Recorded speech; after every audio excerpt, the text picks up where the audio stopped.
It's Game Time, brought to you by State Farm. I'm Kristen Ledlow alongside our analysts, Carlos Boozer down there, Tony Delk right here. TD, break down for me what the Bucks did defensively to limit not just DeMar's scoring, but his opportunities to score. They built a wall. So as soon as he started driving, he had 10 eyes on him. The big stepped up, showed their length and athleticism. And when you look at this play right here, Wesley Matthews is going to make a multiple effort play. Although he's behind, he's still trailing. But the big step up, you got 6'11" and a 7-footer challenging him at his hot spot where he made probably 10 field goals. And right here, Drew Holiday fights over the screen, goes under here, and he's still in position to use his hands, active feet. And Drew Holiday has the best lateral speed of most perimeter guys. Chris Paul's 28 points came in the fourth quarter. How important was that stretch? It was huge. It was remarkable because he understood his team needed him to score. Aiden gave it to him early. CP3 gave it to him late. Just coming down in transition, his ability to knock down the three from the outside. He's the best in the business at manipulating with his eyes, throwing it in. And he likes bigs to post up deep in the paint. And right there, you see him driving, drawing, dishing, but also faking passes. And now he just plays and he'll play around with the ball. He's poised with it. He probes a little bit.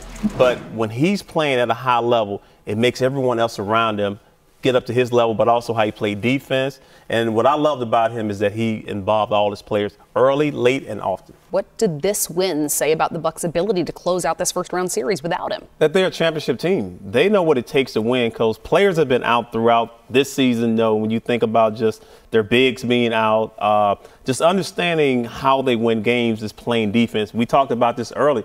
Defense travels. Your offense might be off, guys might not be making shots, but your defense should travel with you. And when you have Giannis anchoring your D, it lets you know that those guys are all engaged to be the best team on the court. Gentlemen, you said that it would go 7, and we're going 7. Yes, we are, and I'm not surprised, but Giannis really stepped up from last game, only taking 10 shots. He was more aggressive, 13 for 23. So when you have an all-star player, his job is to manufacture shots. He did for himself. He was good in transition, and they went to him. Sometime when the double team comes, you have to be quick to shoot the ball. Can't always wait for that double team to come. He was more aggressive this time. I think going down the stretch, they're really going to have to play through Karl-Anthony Towns and let him get some touches, as many touches as possible, kind of like what the Pelicans are doing with Anthony Davis. Yeah, right. You can definitely ride a Karl-Anthony Towns because he passes the ball, he rebounds, he protects the basket, and he is your best three-point shooter, as you've said. And he's a willing passer.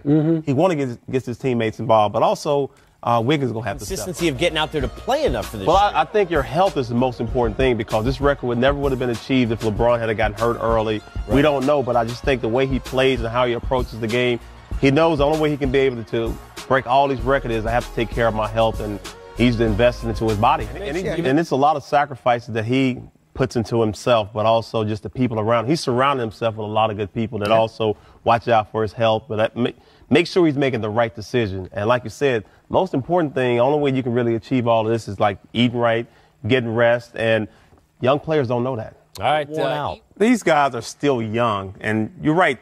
They have played a lot of minutes, but they're expected to play these kind of minutes, because when it's a close game, you want both of those guys to be on the court because they are two important players. And Jaylen Brown, I thought they did a good job of getting him early. And Rozier, he was aggressive. Both guys were aggressive. They were missing shots. But let's give Milwaukee Bucks a lot of credit. They played defense. They sat down, and they made sure we're not going to allow these guys to get easy buckets going to the basket. And think about something. You're going to have guys on the wing, and you're going to have guys in the corner. And as Coach said, it opens up his drive. So if guys start helping from here's the wing at the nail, once he beats this defender up here, now when I'm driving, I'm playing downhill. So I'm hoping that guys from the corner step in, low block, kick it out, corner three. If they don't help, he's so long and athletic, he's going to finish at the basket. But the first thing what they're doing is they're making sure they invite him to take that shot from 15 to 17 feet. So let's say you have the ball here, you take the ball out to the wing. So what I'm doing is if you go out there, even out more, a little bit more, is that this is the shot I want you to take right here. Right. And also they did a good job of containing Jaylen Brown that first half. He only had 2 points. So they made sure that if he's the leading scorer, you can't always let every player get off. I thought they did a really good job of paying attention to details, and you have to give Coach a lot of credit for making sure that Jaylen didn't get to his sweet spot. 7 assists, 5 boards, but what do you see here, TD? Right now, like I said, driving and get to a nice, comfortable spot where you can make that mid-range, and you want to start with the mid-range and work your way out. So I like folks going in and get to his sweet spot.